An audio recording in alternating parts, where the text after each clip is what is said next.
हे नमस्कार। तो कहिए कैसे हैं आप। मेरा नाम है राघव रघुवंशी। आज जिनका हमने इंटरव्यू ये लिया है, वास्तव में बताऊं, उन्हें किसी परिचय की ज़रूरत है नहीं साहब। अगर मैंने उनका परिचय आपसे कराया, हो सकता है तौहीन हो जाए, वो खुदा मुझे दोज़ख में भेज दे।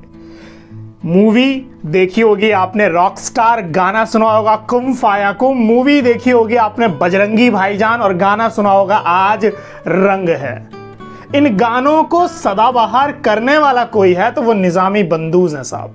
इस पूरे संसार में, इस पूरे देश में जहां भी कव्वाली सुनी जाती है, जहां भी सूफी के चाहने वाले हैं, कव्वाली का कोई पर्यायवाची है तो वो निज़ामी बंदूज हैं साहब। बहुत व्यस्त रहते हैं, देश में विदेश में लाइव कॉन्सर्ट करते रहते हैं। मैंने 10 मिनट उधार मांगे हैं और कोशिश करी है ज़्यादा से ज़्यादा क्वेश्चंस मैं पूछ पाऊँ।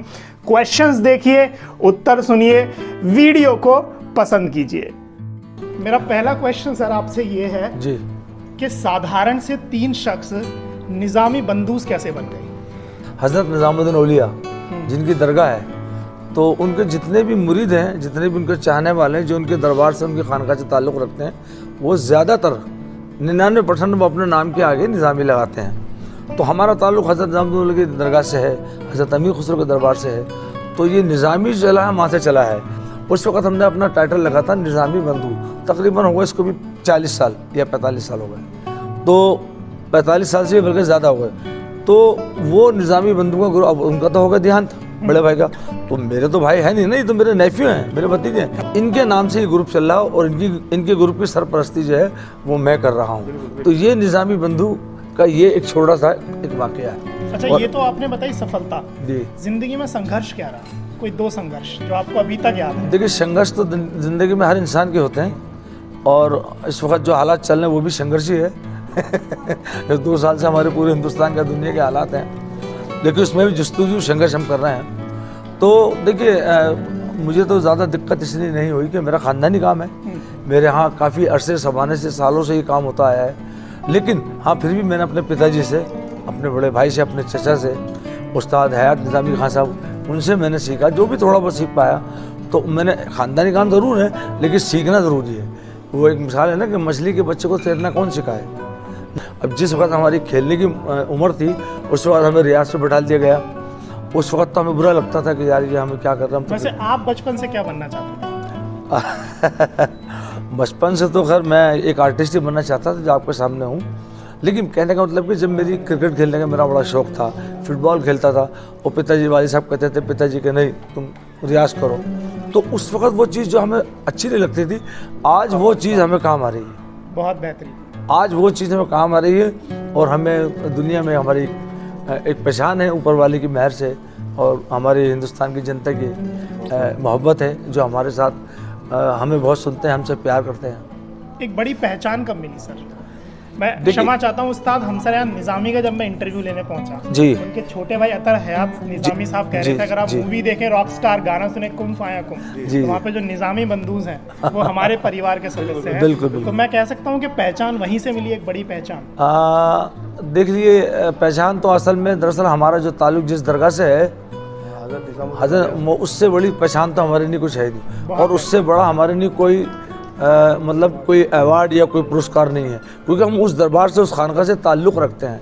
हाँ, लेकिन कह सकते हैं कि रॉक स्टार फिल्म जब आई थी, उसके बाद हमारी एक अच्छी, एक नई पहचान बनी, क्योंकि उससे एक टाइटल बन गया कि भाई ये रॉक स्टार फैम है, कुन फाया फैम है, तो उससे हमें बड़ा बेनिफिट मिला। लेकिन वो भी हमें हज़रत निज़ामुद्दीन औलिया के दरबार से ही मिला है। आपने फिल्म देखी होगी, उसमें हज़रत निज़ामुद्दीन औलिया का दरबार दिखाया है। वो शूट सारा वहीं का शूट है। बजरंगी भाईजान मूवी हो, बजरंगी भाईजान भी वहीं का दिखाया, वहाँ मैंने रंग आया, हज़रत अमीर खुसरो का वहीं की शूट है। पहचान तो हमारी वहीं से है, दरबार से, क्योंकि रॉक स्टार उस दरबार से बन के लोग निकलते हैं, हज़रत निज़ामुद्दीन औलिया के दरबार से।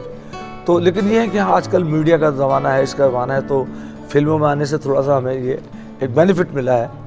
तो और इंशाल्लाह। आपने क्या सीखा उस्ताद जी से? कोई 2 चीज़ें आप बताएं, 2 या 1, तो मैं बड़ा शुक्रगुजार। अपने चाचा से हमने मतलब गाना सीखा, और अभी तक सीख ही रहे हैं, और मतलब अपनी महफिल को किस तरह हैंडल करना है, अपने पब्लिक को किस तरह मनाना है, अपने चाचा से वो सीखा हमने। और रियाज कर गाना, कव्वाली जो है पुरानी प्राचीन कव्वालियाँ हैं वो सीखी है। उस्ताद जी आपका कब रुझान बढ़ा संगीत की तरफ, अगर मैं आपसे पूछूं?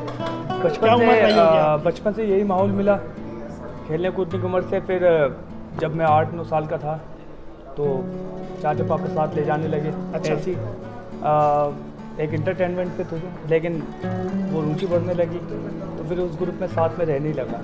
साथ में पढ़ाई भी की, लेकिन ग्रुप में पापा चाचा से सीखते ही रहे तो फिर ग्रुप में एक हिस्सा बन गए। हाँ, फिर रॉकस्टार में आपने देखा होगा कि हम तीनों ही हैं वहाँ पे। हाँ। हालांकि मेरे बेटे जो हैं कामरान, गुलखान, गुलफाम, वो भी ज़बरदस्त आर्टिस्ट हैं। मैं उनकी मुँह पे तारीफ नहीं करता, लेकिन आप और वो अलग से भी परफॉर्म करते हैं।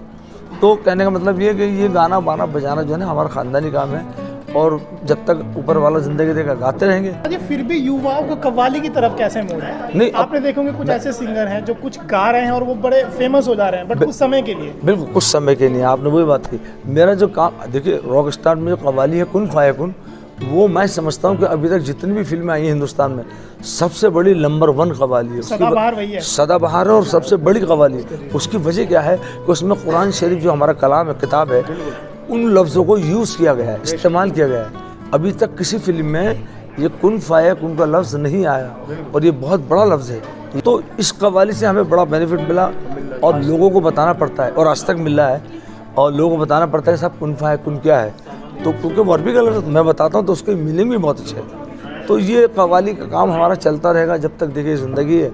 रहेंगे आखिरी के 2 क्वेश्चन मेरा ये है कि अगर वो देने पे आ जाए मेरा आका तो क्या दे सकता है? क्या वो किस्मत को बदल सकता है? सब कुछ बदल बिल्कुल, अगर वो देने पे आ जाए तो किस्मत बदल सकता है तो देने। लेकिन ये भी सुन ली, जब वो लेता है तो फिर चमड़ी भी उधेड़ लेता है। अच्छा। हाँ, जब वो देता है तो देने पे ढेर देता है, और जब वो लेता है तो चमड़ी उधेड़ लेता है। ये भी बात है, ये मानना पड़ेगा आपको। तो उस ऊपर वाले की मेहरबानी है, और हज़रत निज़ामुद्दीन औलिया का ख़ास तौर से करम है, जिस दरबार में हम रहते हैं और जिस दरबार का हम सदका खा रहे हैं, ये वहीं से हमें जो कुछ मिला है और जो मिलता रहेगा। हमारा ईमान है, हमारा धर्म है कि ये सब उन्हीं की दुआओं का असर है, ऊपर वाले का करम है। और आखिरी क्वेश्चन, 5 साल के बाद निज़ामी मंगूस कहाँ देखते हैं अपने आप को? 5 साल के बाद शायद हो सकता है कि आपकी भी एक पोस्ट बढ़ जाए। अच्छा, ये भी तो हो सकता है। हमारे मैं तो इसलिए महक रहा हूँ क्योंकि मैं आपके साथ बैठा हूँ, आपने छू लिया मुझे। मैं इसलिए महक रहा हूँ। नहीं, 5 साल के बाद कहाँ होंगे तो भगवान अल्लाह जाने, नहीं जान सकता है। लेकिन उम्मीद ये है कि इंशाल्लाह जो होगा अच्छा होगा। तो 5 साल के बाद, 5 साल या 5 मिनट की आदमी बता नहीं सकता कि क्या होगा 5 मिनट बाद। बहरहाल ये है कि हम अपना काम जारी रखेंगे, और जब तक हम जिंदा हैं, जब तक हम ये सूफ़ी कव्वाली और ये क्लासिकल कव्वाली जो हमारा काम है, तो हम तो यही चाहेंगे कि 5 साल के या 50 साल, 100 साल, 200 साल, जब तक जिंदा हैं, जब तक दुनिया है, जब तक दरबार कायम है, खानकाहें हैं, जब तक हम यही करते रहेंगे, और इंशाल्लाह लोग सुनते रहेंगे। विनम्रता का कारण एक ये भी है क्योंकि आप ज़मीन से उठ के आए हैं। आप बड़े विनम्र हैं, मैं देख रहा हूँ। अरे सादगी तो आपको पता है कि अल्लाह को पसंद है, हाँ। ईश्वर को पसंद है। अगर मैं दिखाऊंगा हम रॉक स्टार में गा लिया साहब, मैं बगले फुला के चलूँ, वो नहीं, वो काम नहीं करता। क्योंकि ये जिसने हमें बनाया है ना, वो बिगाड़ भी सकता है, वो ले भी सकता है। वो ले, जिसने हमें दिया है वो ले भी सकता है, समझे नहीं? तो इसलिए हम सबसे हाथ जोड़ के मिलते हैं। इसलिए मैं एक शेर कहना चाहता हूँ बिल्कुल। कि अपनी औकात भूल जाऊँ मैं, अपनी औकात भूल जाऊँ मैं, मुझको ऐसा शऊर मत देना, मेरे अल्लाह ये दुआ है मेरी कि ज़िंदगी भर गुरूर मत देना।